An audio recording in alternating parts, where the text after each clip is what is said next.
ಸ್ಥಳೀಯರು ಆರೋಪ ಮಾಡ್ತಾ ಇದ್ದಾರೆ, ಪ್ರತಿ ತಿಂಗಳ ಬಂದು ಅವ್ರು ಅಮೌಂಟ್ ತೊಗೊತಾರೆ ಕರೆಂಟ್ ಬಿಲ್ಲಿಂದ ಅಂತೇಳಿ. ನಿಮ್ದೇನು ಅಭಿಪ್ರಾಯ ಸರ್?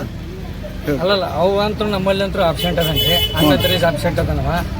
ಈಗಂತೂ ನಾವು ನಮ್ಮ ಕಡೆ ಇಲ್ಲ ನಮ್ಮ ಕೆಲಸಕ್ಕೆ 2 ತಿಂಗಳ ಮೇಲೆ ಐತಿ. ಹ್ಞೂ ರೀ, ನಾವಂತರ ಒಂದು ಕೆಲಸಕ್ಕೆ ಕಳಿಸಿಲ್ಲ, ಇದಕ್ಕೂ ಕಳಿಸಿಲ್ಲ ಅವ್ರಿಗೆ. ಈಗ ಅಮೌಂಟ್ ಇಲ್ಲ ಅದು ಅಮೌಂಟ್ ಏನು ಲಂಚ ತೊಗೊಂತಾ ಇದ್ದಾರೆ ಅಂತ ಹೇಳಿ ಇದೆ. ಇಲ್ಲ ಲಂಚ ಅಂತಲ್ಲ, ನಾವು ಕೊಡ್ದ ಒಂದು ಏನೋ ಒಂದು ಇದಕ್ಕೆ ಬಂದಾನ ಹೊರ್ತೇವೆ ಲಂಚಕ್ಕೆ. ಅವ್ರನ್ನ ಈಗಾದ್ರೂ ಸ್ಥಳೀಯರಿಗೆ ಎಲ್ಲರಿಗೆ ಹೇಳಿನಿ, ಯಾರ ಬಂದ್ರು ಸಹಿತ ಒಂದು ನಿಮಿಷ, ಯಾರ ಬಂದ್ರು ಸಹಿತ ಯಾರಿಗೂ ₹1 ಕೊಡಬೇಡ್ರಿ, ನಿಮ್ಮ ಸ್ವಂತ ಬಿಲ್ ಏನೈತೆ ನೀವು ಹೋಗಿ ಕಟ್ರಿ ಅಂತ ನಾನು ಹೇಳಿದ್ದೀನಿ ಅವ್ರಿಗೆ. ಈಗಾದ್ರೂ ಸ್ಥಳೀಯರಿಗೆ ಬಂದು ಎಲ್ಲರಿಗೂ ನಾನು ಅದೇ ಹೇಳಿದ್ದೀನಿ. ಈಗ ತಮ್ಮ ಹೆಸರು ಸರ್? ರವಿ ಕುಲಕರ್ಣಿ ಅಂತ. ರವಿ ಕುಲಕರ್ಣಿ. 3 ತಿಂಗಳು ಆತ್ರಿ ಸರ್. ₹1,000 ತಗೊಂಡು ಹೋಗಿ ಮೀಟರ್ ಬಂದ್ ಬಿದ್ದೈತಿ, ತಂದು ಹಾಕ್ತೀನಿ 2 ದಿನದಾಗ ಅಂತ ತಗೊಂಡು ಹೋಗಿ ಸರ್. ತಮ್ಮ ಹೆಸರಮ್ಮ? ಶೋಭಾ ಪೂಜಾರಿ ಸರ್. ಶೋಭಾ ಪೂಜಾರಿ. ಸಮರ್ಥಂದ್ರೆ ಅಲ್ಲಿ ಮನೆ ಕಟ್ಟಾತಿದ್ರು ಹೊಸದಾಗಿ, ಅದ ನಾವು ಬಿಲ್ ಎಲ್ಲ ತೊಗೊಂಡಿದ್ರು, ಫೈನ್ ಹಾಕ್ತೀವಿ ₹10,000, ನೀವು ಪರ್ಮಿಷನ್ ತೊಗೋಬೇಕು, ಅದಿಲ್ಲ ಇದಿಲ್ಲ ಅಂತಂದು ₹10,000 ಕೊಡಂತ ನಿಂತಿದ್ದೀರಿ. ಅದಾದವೇ ಮತ್ತೆ ನಾವು ಕೊಳ್ಳಾರ್ದಕ್ಕೆ ಹೋಗಿದ್ವಿ. ಎಷ್ಟು ತೊಗೊಂಡಿಲ್ಲ ರೊಕ್ಕ ನಾವು ಹೋದ್ರಿ.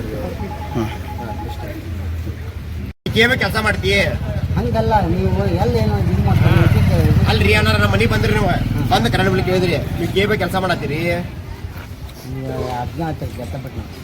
ಕರೆಂಟ್ ಬಿಲ್ ಯಾಕೆ ಬಂದಿರಣ? ಇಲ್ರಿಪ್ಪ, ಕರೆಂಟ್ ಬಿಲ್ ಯಾಕೆ ನೀವೆಲ್ಲರ ಗೌರ್ಮೆಂಟ್ ಜಾಬ್ ಇದ್ದವ್ರದ ಹೆಸರು ಮಾಡ್ರ ನೀವು. ಅವರೆಲ್ಲ ಗೌರ್ಮೆಂಟ್ ಜಾಬ್ ಇದ್ದು ಕೇಬ ಕೆಲಸ ಮಾಡ್ರ, ಅವ್ರೆಲ್ಲ ಹೆಸರು ಹಾಳಾಗ್ತದವ. ನಿಮ್ಮ ಎಂತವ್ರಿಂದ ಒಂದು ವೃತ್ತಿಗೆ ಹೆಸರು ಕಟ್ಟಾಕೈತಿ ನಿಮ್ದು ಏನ್ರಿ ಅಣ್ಣಾರ? ಹೌದಲ್ರಿ? ಅನುಭವ ಅಲ್ರಿ ಅಣ್ಣಾರ? ಹೆಂಗ್ ಬಂದಿ ಬಂದ್ ಕೇಳಿದಾನ, ಇಲ್ಲ ಬಿಲ್ ಕಟ್ಟಿಲ್ಲ ನೀವು ಅಂತ. ಬಿಲ್ ತೆಗೆದ ನಾನು ಅಂತಂದವ್ರು ವಾಟ್ಸಪ್ನಾಗ ತುಂಬ್ತೇನೆ. ಅಂದ್ಕೂಡ ನಾನು ಸೀದಾ ಹೋದ ಇವ, ನಿನ್ ಕಡೆ ಏನೈತಿ ತೋರಿಸು, ಬಿಲ್ ಕಟ್ಟಿಲ್ಲ ಅಂದ್ರೆ ಏನೈತಿ ತೋರಿಸು, ಮೀಟ್ರ್ ಆಯ್ತು, ಇದು ಬುಕ್ ಆಯ್ತು, ನೀನ್ ತೋರ್ಸಂತ ಕೇಳಿದೆ. ಇಲ್ರಿ ನಾ ಹಂಗ ಬಂದಿ ನಾನು ಇನ್ನೊಂದು ಬಂದಿ ಇದೆ ಮೇಲೆ ಅನ್ಕೊ ಸೀದಾ ಹೋದ್ಕೊಳ್ಳಿ ಇವ್ರ ಮನೆಗೆ ಹೋದೆನ. ಇವ್ರ ಮನೆಗೆ ಹೋದ್ಕೊಳ್ಳಿ ಇವ್ ಕರೆದೆ, ಇಲ್ಲ ಅಪ್ಪ ಹಿಂಗೆ ಮಾಡಾತನವ, ಯಾರು ನೋಡ ಬಿಲ್ ಕಟ್ಟಿದ್ರು ಕಟ್ಟಿಲ್ಲ ಅಂತಾನ ಅಂತ ಅನ್ನೋ ಸಂತಕ್ಕೆ ನಾನು ಇವ್ ಕರ್ಕೊಂಡು ಹೋಗಿ ಹಿಡ್ಕೊಂಬಂದೇನ್ರಿ. ಅಲ್ಲಾರ ಮತ್ತು ಮನೆಗೆ ಹೋಗಿ ಬಿಲ್ ಇಸ್ಕೊಂಡು ನಾನು ಇಸ್ಕೊಂಡೆ, ನಿಮ್ದು ಏನೈತಿ ಬಿಲ್ ಕೊಡ್ರಿ ಅಂತಂದೇಳಿ ಅವ್ರ ಕಡೆ ಇಸ್ಕೊಂಡು ಇನ್ಕ್ವೈರಿ ಮಾಡತ್ತ ನೀವು. ಅಲ್ಲಿ ತಮ್ಮ ಹೆಸರೇನ್ರಿ? ಪ್ರಕಾಶ್ ಸುಂದರಿ ಅಂತ. ಹಂಗೆ ಮಾಡತ್ತ ನೀವು.